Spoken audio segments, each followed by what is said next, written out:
the third case that we have in the docket, and then remember, after this case, we're going to take a 5-minute break for a panel change. But we will now hear REY Group, Inc. versus REY.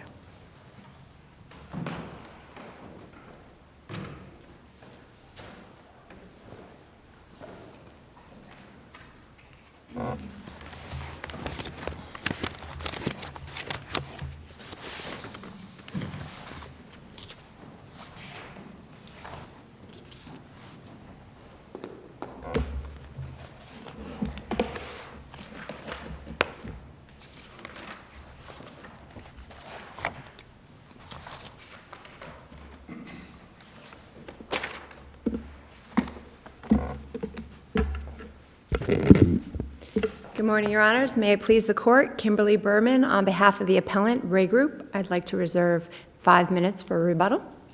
Your Honors, this case is about an issue of non-delegable duty and the imposition of joint and several liability. This issue arose during a construction site accident where the general contractor was sued for negligence and sought to impute the liability to a subcontractor on 2 different theories of liability. This court should reverse and remand for 2 reasons. First, assuming that the jury understood the jury instructions as they were given and read those jury instructions and reached the verdict that they reached, then the trial court erred in assuming that the jury ignored those instructions and imposed joint and several liability after the trial. So you're assuming that the 43% attributed to the cabinetry company is solely related to a violation of 450.061? Yes, based on the jury instructions that were provided and based on the testimony that was alleged, that's what you have. Wasn't the jury instructed as the issue for you to decide, the next issue for you to decide is whether Bonifant Cabinetry and or its agents were negligent in failing to undertake a safety inspection and warn of the dangerous conditions of the premises prior to Mr. Roy's fall? So if they read that and followed that and they said, you know, you guys knew that there was a big door that opened up to 17 feet below and you didn't tell Mr. Roy, you share some of the burden. Why didn't they follow that? Because the next instruction after that regarding the defense burden specifically instructed the jury that if they find that Mr. Bonifant employed a minor under the age of 18 on the construction site, then they must assess a portion of liability and find that there was legal cause, and that's exactly what they did. You all got a great benefit from the trial judge to quite a broad interpretation of that statute here. So in other words, if I get this right, if Mr. Roy was 17 years and 364 days old, he was on the bottom floor and the roof caved down on him and he suffered the same injuries here, you guys would say, you share part of that responsibility, cabinetry company? Well, that's not... Is that right? That's the argument that was made. Is that right under your interpretation of the statute? Our interpretation of the statute had to do with different angles of it. I understand that, but it's yes, the that is statute's correct. The statute. Because under the statute and under the whole child labor laws and the policy and the procedures behind the child labor laws is to protect children under the 18. Before we get to the child labor laws, I want to go back to what you were talking about in terms of jury instructions. The jury was instructed as to the general contractor's obligation to maintain the job site in a reasonably safe condition and were instructed that's non-delegable, correct? Correct. But isn't there also a duty to warn? There is a duty to warn, right. Yes. And that, so we don't know, and the jury wasn't instructed as to the duty to warn being non-delegable, were they? No, that's why. So we don't know whether, really what the basis of the jury's analysis and verdict was, do we? Well, we can presume just looking at the instructions as they were given, but there's never. That presumes, your presumption with that has to be that it had to be child labor laws because they were instructed that of this non-delegable duty. But the non-delegable duty only related to this keeping the work site in a safe condition. It did not address the duty to warn. But the duty to warn goes in with that. The case law all says, Yeah, all right, go ahead. the case law all discusses the non-delegable duty in that it's to maintain a safe premises. So the failure to warn it was subsumed within that instruction, and that was why we also objected that instruction was an improper preemptive charge. It should not have been given. It wasn't a necessary instruction that would needed to be. And we also requested a special verdict form in order to parse out the two different theories, so that way this would not happen. Was there ever a verdict form requested that said what percentage of cabinet maker's fault is based on the child labor law? There was not a requested verdict in Without writing. that, There was questions. Without that, I mean, assume that it had parsed it out a little bit more. Without that, if it just said, was any part of it, the answer is yes. Well, how then do you apportion fault? Well, that's why there could have been, if there was a question. Could have been. No. Could have, this ain't coulda, shoulda, woulda. This is what was actually requested. And my understanding is there was an oral request, which I think everybody knows that's not sufficient, but be that as it may, there was an oral request for saying was part of it because violation of child labor law, but never was tell me what percentage was, correct? I believe the record, and there was two different portions of it, and there was another discussion of it where there was another angle to say, well, how are you going to determine the percentage? And that was an argument that was made to the trial court to be able to determine the percentage. So at first it was, did Mr. Bonifant violate child labor laws? If there was a question, then yes or no, then we would know from there whether or not their decision was based on that, because So what? our But position. we wouldn't know what percentage. If you're trying to apportion liability based on your percentage of fault, and you're saying the percentage of fault was child labor law, how do you get there from here? That's why they requested to try to have a jury instruction, to try to include that jury instruction that verdict form to comply, and the court refused to The give that. instruction that's mentioned for the first time in the brief may have been a dandy instruction at trial, but nobody asked for it. Well, A verdict form and instruction, nobody asked for it at trial. and more, I'll let you get that. And more importantly, is when it was being raised by, I guess, your trial counsel, the first question, if you find liability for, against Bonifant, is there any portion of liability based on the violation? Is there any portion of liability based on his failure to warn? I mean, that's asked, you're asking Correct. that to the trial judge. Opposing counsel objects, and then your counsel says, we're not saying to put a percentage, we're just saying, are they? That, to me, that answers this appeal, frankly. I mean, your own side says you don't need to put in the percentages. I think you absolutely need to put in the percentages for the exact reason that Judge Edwards is suggesting I to you. guess we should let you answer that now. Good luck with that. I mean, I know you didn't do it, but I mean, you get the hand that you're dealt, and that sometimes we're all been in the situation you're in. Correct, and that's why the case law suggests that you put it in writing, you put the verdict form on play. I included two different examples of what the verdict form shouldn't have looked at, but correct, Your Honor, there is a question that was asked, and trial counsel did not focus on the percentages, so that's what we are faced with. If you walked in and say, Judge, look, here's the issue here. How much of this fault's attributed to the child labor law? How much is attributed to failure to warn? And then break those percentages out. I think you're conceding that any part of the child labor law violation you are not jointly and severally liable for, but apparently you're conceding, and I think you have to concede as part of your argument, that as to the other part, you would be jointly and severally liable. In fact, that's what you're unhappy about. You're biting the bullet for 90%, right?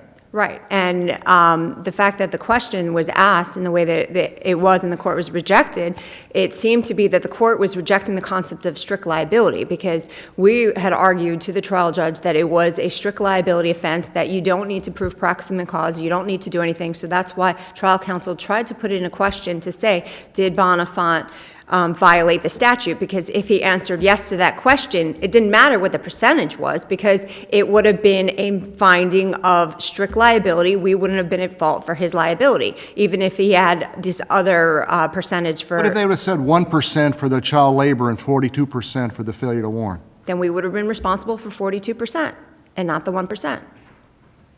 And again, as, you know, beating Judge Edwards over a dead horse, I'm from Ocala, so horses and stuff like that. But, so, I mean, that's the problem. I mean, frankly, you know, your case is much better if your trial counsel didn't volunteer that, and in fact had said, and Judge, you need to put a percentage because we're not jointly and severally liable if it's child labor law violation, and that's why this is important, Judge, and that might have kicked into the judge and said, good point, let's do that. And I think in the heat of the trial, after 10 days, you know, going through the trial, that was what the intention was from trial counsel, because when they put this defense to the jury, that was always the intent, to try to shift responsibility to another party that they wouldn't be responsible for. That's what FABRA is for. Absolutely. So they're entitled to do that. That was their defense. That was the whole way that they went ahead and did that. Is violation of the child labor law, is that negligent, strict liability, criminal, what is it? I mean, it's a crime, apparently. It's a misdemeanor if you violate it. Correct, it is a crime. Which doesn't sound like negligence. It's a crime if you violate it. It is also the case in Tampa, the Supreme Court, the court in Tampa shipbuilding case said that it was akin to strict liability. Again, they talked about it as far as Sloan, that it's either strict liability and negligence per se. So if it's strict liability, then if you're found at fault, then the other side, it takes away the opportunity to argue against that. If it's a negligence. Is it an intentional tort to violate the law? It's not an intentional tort to violate the law. There's nothing in the statute that talks about it. The point of the child labor laws is to protect children from being, or minors in certain ages, to be in dangerous occupations or out of school. You know, if you look at the whole statutory premise and the concept behind it, even kids under minors under the age of 18, they are prohibited from working during working hours. I mean, during school hours. This child, this minor had dropped out of school and was out on a construction site during working hours. So if you look at it, the whole scheme of the child labor laws and why it was put into place, it was to protect children for not being able to make decisions. They don't have the mature judgment, the discretion, the experience. Some of the exact occupations that are prohibited focus on. When you look here directly for that, who does have the experience to walk out the door to a floorless balcony? I mean, well, he was also. I understand the broad scheme of things, but you get down to this case, it doesn't seem like it really matters if you're 16 or 26. If you're carrying boxes and open the door and there's no floor, something bad might happen. But he should have never been there in the first place. You know, had he not been hired, he wouldn't have been hired. He wouldn't have been at the construction site that morning. He wouldn't have had this accident. Wouldn't have happened. We wouldn't have been here today. And I'm sorry. Go ahead. Go ahead. Finish. No. That was just my response to Judge. How do you drive the 450.061(1)(e) says no minor 15 age or younger can work on any scaffolding, and then the statute that we're actually talking about, no minor under 18 years of age can work on any scaffolding, roof, superstructure, residential or non-residential building construction, or ladder above 6 feet. I mean, that seems inconsistent to me unless we're talking about 6 feet applies to any of those other matters in 2B. Now, that being said, I'm just throwing this out because you seem to be relying on a straight. The trial judge, I think, was the one that was kind of hitting it on the head, much to the chagrin, I guess, of both sides, because the guy was above 6 feet on the second floor. So by default, you kind of get the benefit of the statute, not how it was actually argued at trial. And nobody seemed to want to take the bait that the trial judge was scratching his head saying, well, you know, you can't be on an 88 floor high rise and say, well, you know, not a problem. I mean, I think that is a problem, but you know, still, it gets down to if they said, well, it's really a lot worse that you failed to warn as opposed to a 16-year-old kid walking out of a door that he wouldn't have any idea, 16 or 26, and okay, we'll attribute 1% to that. Well, let me follow up. I guess I'm rambling here. No, you didn't. If it means anything, I agree with that. Okay. Was there ever a motion for directed verdict, partial directed verdict, saying, you know, instructing the jury they had to find at least some liability on the part of Bonifant? Yes, there was a motion for directed verdict as to the open and obvious defense as well as Bonifant's comparative negligence. And to say, but I mean, it seems the instruction almost told the jury they had to find them responsible as a FABRE defendant as to at least the child labor law violation, but it wasn't checked. In other words, typically if that was raised and it was conceded, you as the judge you check and say, okay, we've answered that question for you on the verdict, now you just have to address the amount, right? Right, because we didn't get an opportunity to amend the verdict form once that issue was erased at, the trial. And so there was. Did you move for a directed verdict, not to say as a matter of law we win the whole case, but just that there has to be a finding jury that there is at least some liability on Bonifant's part, the Fabre defendant, for the child labor law, and the judge denied that motion? It wasn't specific to the child labor law. It was comparative negligence on Bonifant's behalf. There was also a directed verdict on the plaintiff, because if you recall reading the transcript, the judge was thinking creatively that the argument for the child labor law violation was not to also put comparative negligence on Bonifant, but it was also to put it on the plaintiff for lying about his age. And if you look at the testimony that was presented and the after testimony from Bonifant, where the jury questioned asked to have questions after the fact. They asked if Bonifant asked for the age. They asked if it was against the law to lie about your age or for an employer to hire somebody. And so the jury was obviously attuned to this kind of evidence when they were thinking about the issues throughout the entire case, when they were listening to evidence, when they were hearing the jury instructions read to them, taking those jury instructions, which are the Bible to a jury when they go in to deliberate, and then making their decision on the verdict form. And so our position is, if you presume all of that, then you will get to the heart that the general contractor is not responsible for Bonifant's negligence in this case. Just the interpretation of how do you read this statute and make sense of it?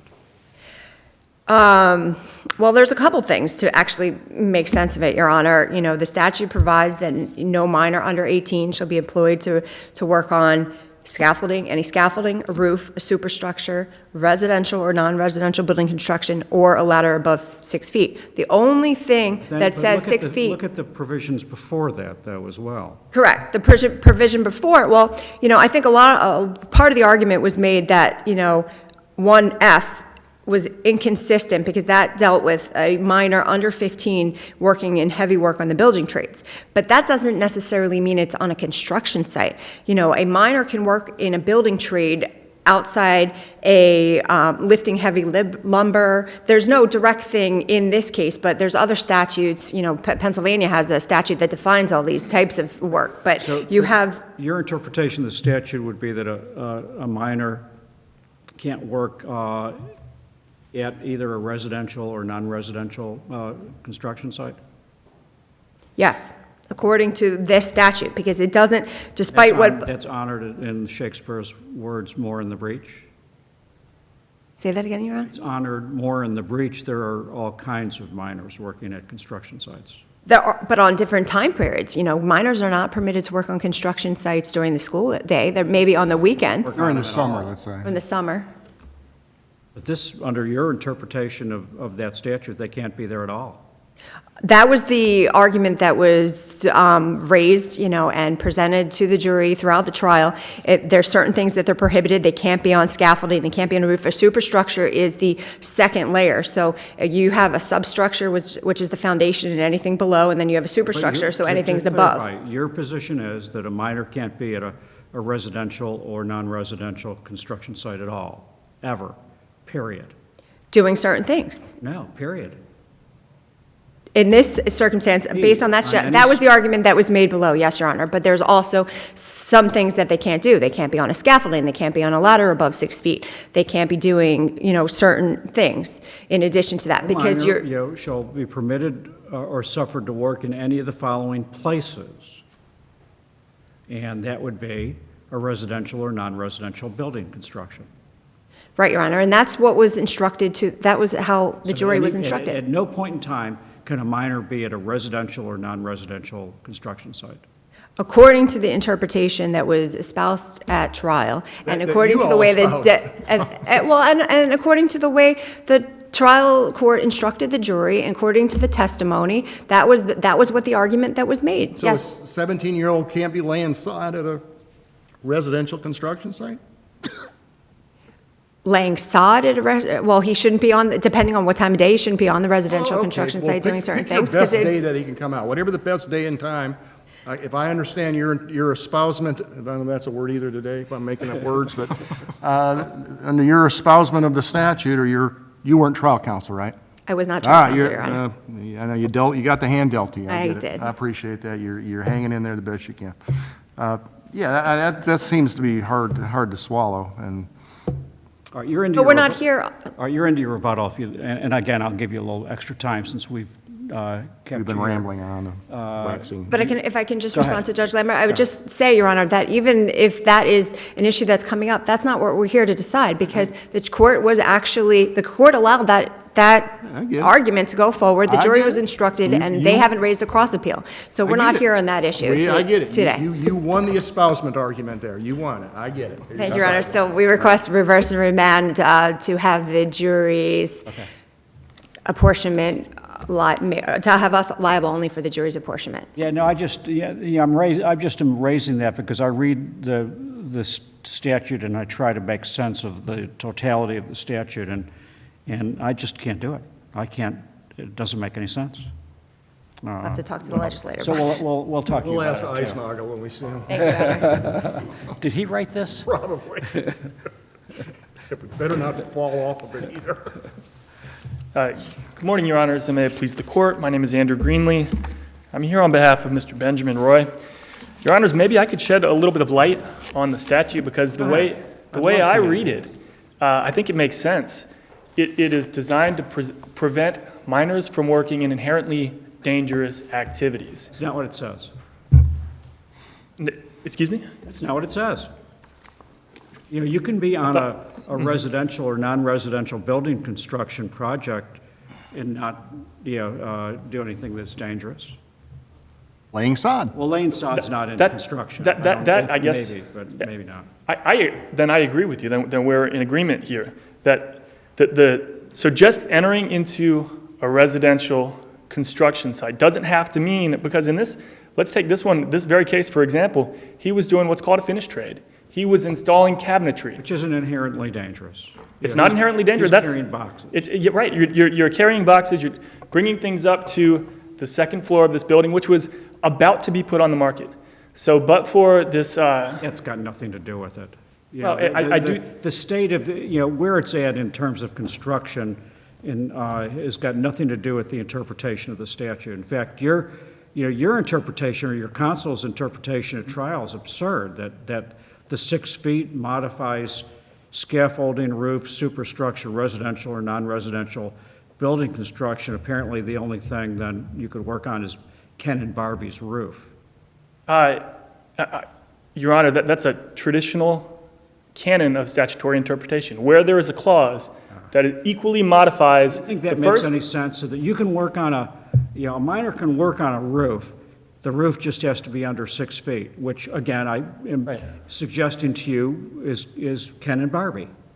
Well, not necessarily. What You other can roofs- assemble a roof What while it's other on the roof ground. under 6 feet is this person going to be allowed to work on? Well, there can be. I could conceive of instances where it's a prefabricated roof that's being put together on the ground floor. And again, let's look at what the statute is meant to address: the inherent risk of falling from 6 feet. Right.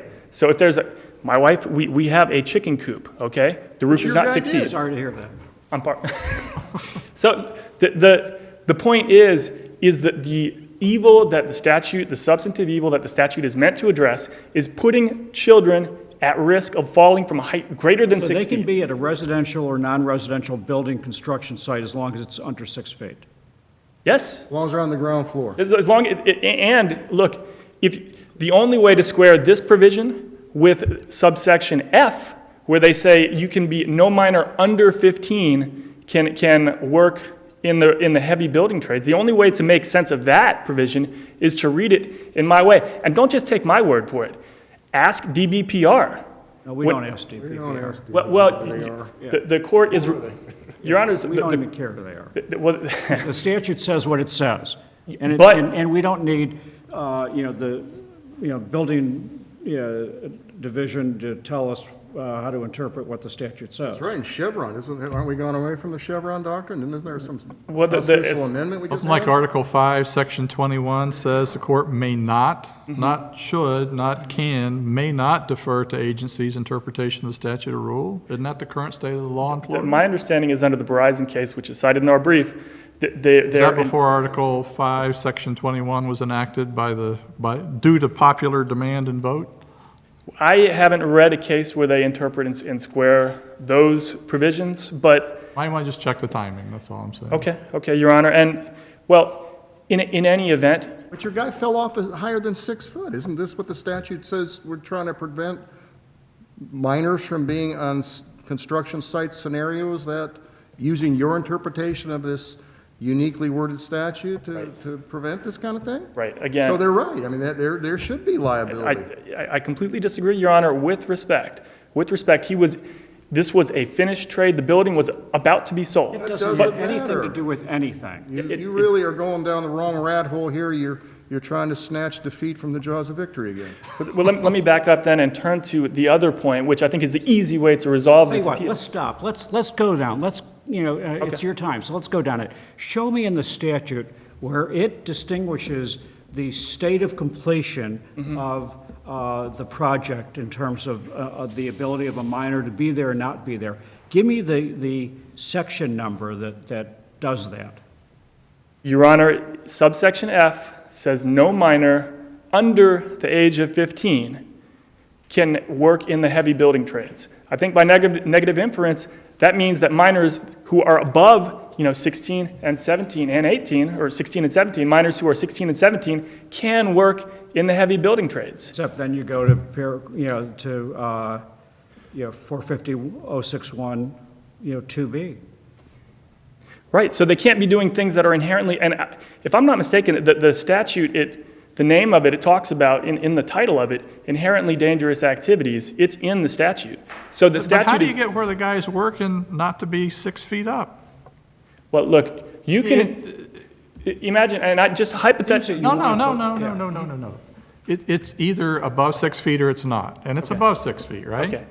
Right? Yes? You'll give me that? It is on the second floor, so technically it's Okay, Well, so he was 17 working feet. on- he You was can working on answer, 6 you can feet. answer directly, Judge Edwards' question. He was above 6 feet. Everybody who's here, everybody probably in the audience knows that. So that's a problem under the statute. If he's working and you want to have 6 feet, you want 6 feet to modify everything in 2B, correct? Yes. Okay, so he's working residential or non-residential building construction above 6 feet.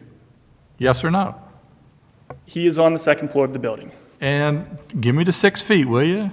He is suspended above 6 feet in the air, He's at a yes. residential construction site above 6 feet, isn't he? Yes, Your Honor. Okay, and the statute says you can't have him do that, doesn't it? Could I- Just yes or no?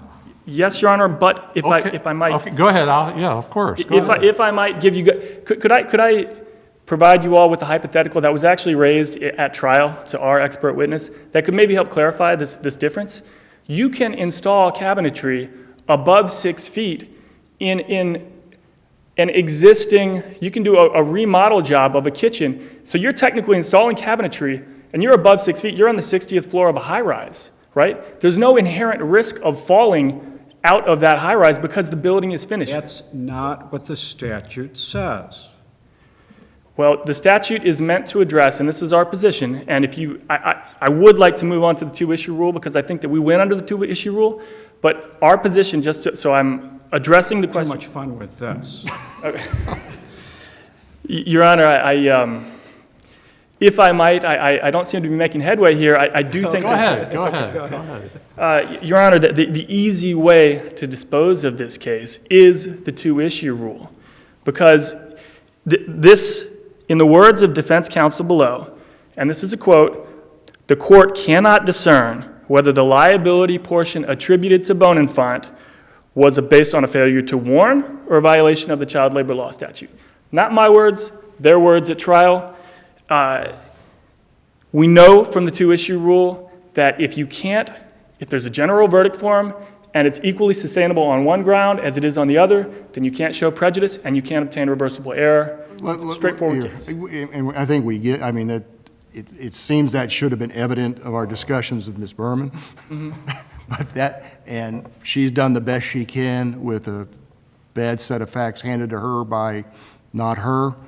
I'll just make it clear for you, if her trial counsel had actually came up with a verdict that said, I do want to have these things on the verdict form, and I do want to have the percentages apportioned to how much is child labor law and how much is duty, failure to warn.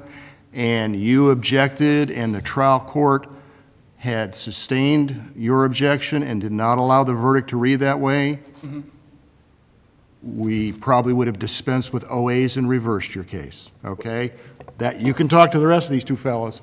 That's how I see it. Now, that being said, she understands the hand that was dealt her. And that's the problem, as Judge Edwards and I and Judge Cohen have related, is the two-issue rule. We can't tell now because the last question was not asked on the verdict form. And in fact, trial counsel says you don't need to put it on there, which you should be hanging on to that like grim death. Your Honor, I am. And, Okay. He's trying to. You're trying I'm to. trying but you're to, sure- and You want to defend a statute that is poorly drafted, and however when it gets interpreted, your guy was, I get it, he wasn't trying to, build an atomic bomb on the second floor. I get it. But he was on the second floor, he fell off, and I get what happened. We all understand that. But there certainly is good logic to their argument that this statute should have some application, whether it's strict liability or not. It certainly has some application here. It's just it wasn't ferreted out here sufficiently for us to be able to say that we know all 43% is attributed to the child labor law violation because the instruction didn't tell the jury to do specifically that. So you should probably take what I'm saying here and go down your rabbit hole with the rest of them for the next 9 minutes. But, that seems to be the scenario here. Your Honor, I couldn't have said it any better than you did, and I think a lot of people could say it better than I did, but I was just winging it. So you agree with him? I agree with him wholeheartedly, I thought you and if, we would ask the court to affirm on any grounds that especially on those grounds, they're particularly Possibly strong. Yeah, but I do want to make one point, just to amplify one thing that you said. It wasn't just, That needed amplification? no, I think that actually he was. I need a break No, now. go ahead, amplify. But they argued in closing arguments, there was a Bonifant failed to warn, he failed to inspect, he failed to train. There were all these different duties that he breached, and it's very susceptible, it's logical for the jury to award damages or attribute liability to Bonifant on those grounds. I would like to make one point here, because I think it's worth considering. For all the supposed unfairness about the application of the joint and several liability, it's not the end of the world for them. They can sue Bonifant for contribution. They can sue TEXWOOD. We're aware of that. And they have, Your Honor. But winning a lawsuit is not really what they're after. Well, maybe so. Maybe they want to make good law, but it's not as if there is a... Just don't want to pay 90%. Well, and again, I guess that's my point, is that if they sue Bonifant for contribution, or Bonifant Cabinetry, Inc. for contribution, and they sue TEXWOOD for indemnification, which, by the way, they have, those cases they're stayed in the lower court pending this appeal, then they're not going to be out the 90%. So the law of joint and several liability is actually operating as it should be, and there's no major injustice here in holding them jointly and severally liable here. The law is operating as it should. Let's not lose sight of the fact that this was a rather egregious instance of negligence. I mean, if you look at this is kind of, the podium sort of resembles the balcony. So there's an open swinging door, as is the custom on this job site. He goes and he kicks with his foot to go out and dump the boxes out, and he falls. There's no floor underneath him. He falls 17 feet onto his face. They're not contesting any of that. They're not contesting the damages your fellow suffered. They're not arguing Well, any of that. I just We think, all get it. We all get it. Just because we ask hard questions about stuff that you're taking a position that probably was, whatever position you choose to take. I mean, I think we made it clear as to what our concern was vis-a-vis the appellant's case.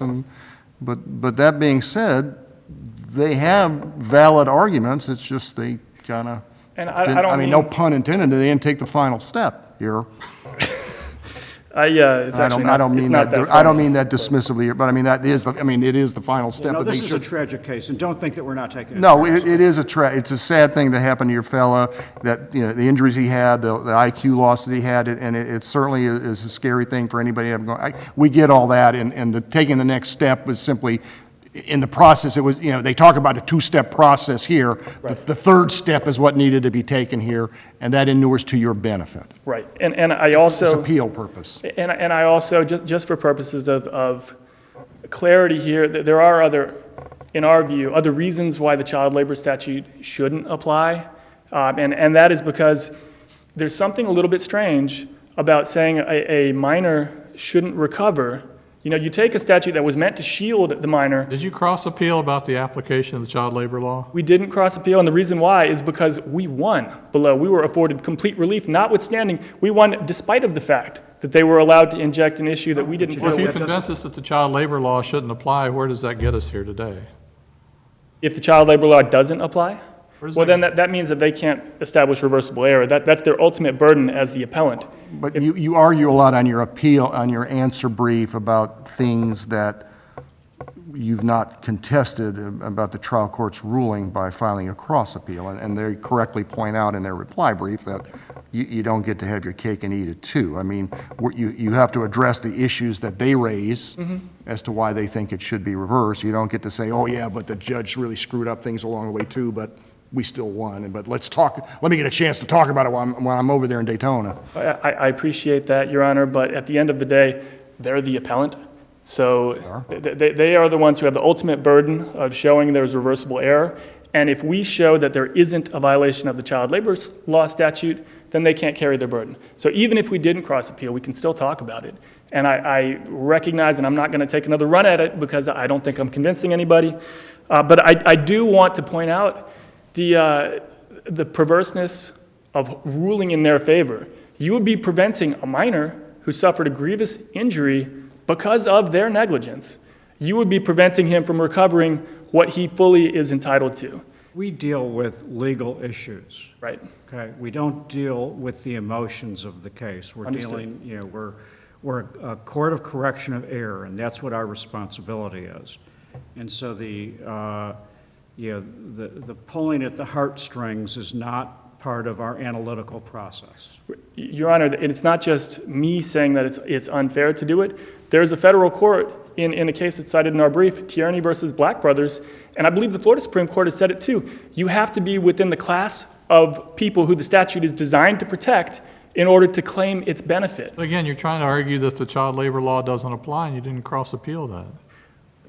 I mean, the judges ruled it did. Right. It You did. not- If you didn't like that you don't ruling, like it's your that. yeah, you have to cross appeal. My understanding is that there was never actually a finding that he did violate the child labor law violation. The judge ruled against us on a motion in limine, and we ultimately prevailed. So if we were to file a cross appeal, You're not what's the getting document? the child labor law was in play because you had jury instructions about it. So the judge didn't say there's no child labor law violation, so you defendant don't even get to talk about it. They did prevail on that discussion. You don't seem to like it. You're saying that it's not intended to do this. You lost that at trial court, right or wrong. It's not being cross appealed here. I get it. You won. I get it. But you're missing the point that we're trying to tell you about is you can't sit there and complain about what the trial judge did because you've not appealed it. It's part of what we have to deal with, that's part of the program here. I understand, Your Honor. Okay, I guess my only point is that if you were to write an opinion reversing it, you would have to talk about the child labor law statute, and you would have to say it's applicable because X, Y, and Z, and that would upset the interpretation of DBPR. That would upset minors' work on job sites a lot. So I think that it would be disrupted. No, we wouldn't write anything like that. We'd say this was the issue that was presented. The issue was not cross-appealed. This is what we were dealt with. Do we now reverse because the verdict suggests that 43% liability attributed to Bonifant actually is the child labor law matter that's not been cross-appealed, the applicability of that law? Right. And that's what we would write about. We wouldn't upset the child labor law scenario or scheme or plan or what have you. Your Honor, it's my understanding, and maybe I am completely wrong, but I always thought that you didn't really appeal if you won the issue. Now, we won, and so I didn't think that there was any need to cross-appeal because, again, when you're filing You didn't win on the non-applicability of the child labor law. it was presented to the jury, Your Honor, I do agree with that. But typically, you attach an order to your notice of appeal. Here's the order that we're appealing from. Well, there is no order. There was no finding. If you had a car wreck case and the judge gave a seatbelt defense instruction, and you won, they're appealing, but you're worried it might go back for another trial. If you didn't like that seatbelt defense, you'd cross-appeal that and go, this shouldn't apply. Same thing here. If you didn't like the application of the child labor law, you should go, well, this case might go back for a retrial. I better cross-appeal that. But this is not a seminar. This is, But fair enough, Your Honor, but be that as it may, again, they're the appellant. They have to establish reversible error. If they didn't establish that. Counsel, we get all that. We know that they're the appellant. We get all that. we're anxious to hear what they have You're hearing to us, say. but then you're saying the same thing over that. I'm trying to be responsive and trying to really defend our course of conduct, Your Honor, and I think it was reasonable, again, for the reasons that we stated. And, Your Honors, we would ask that the court affirm the ruling of the trial court. Thank you. Thank you.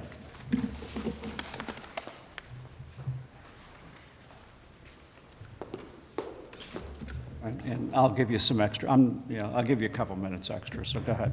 Okay, I understand your position, Your Honor. As far as what was just discussed. The two-issue rule really is difficult. It is, Your Honor, but I don't think in this circumstance that it applies. Because what you have is you have a defendant who is appealing the plaintiff obtaining a verdict. And therefore, you would be, in those situations, you would be looking at the two issues that were presented to the jury. If there was multiple issues under a negligence cause of action, you would be focusing on that. There was one cause of action. It was negligence. That's all we have here. Doesn't the two-issue rule apply to defenses? It does, but it's when the plaintiff brings an appeal. It's not when the defense brings an appeal based on it. It's when the plaintiff brings an appeal because there was a defense verdict and they are saying that there is no basis for the underlying defensive verdict because there was multiple issues and they're saying there's one issue that was wrong. So in this circumstance, the two-issue doesn't apply. As far as the written verdict form, we're all in agreement that it would have been best practice to provide a written verdict form with all that information to provide that.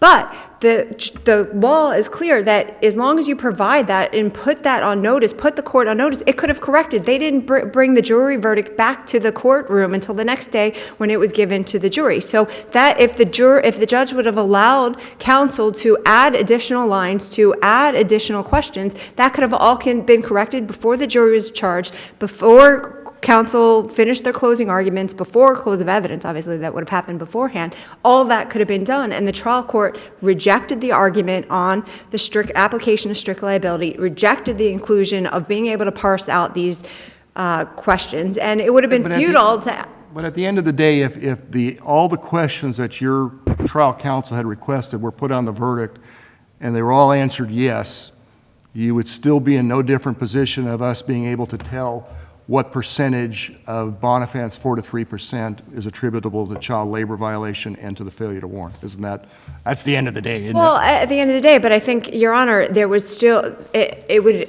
give trial counsel and our client much better peace knowing that they found Bonifant liable for a violation of child labor law, and therefore, Your client might not get that piece. What was that, Your Honor? Your client might not get that piece in this appeal.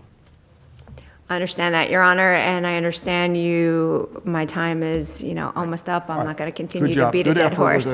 Thank you, Your Honor. Tough panel, especially here. Good effort.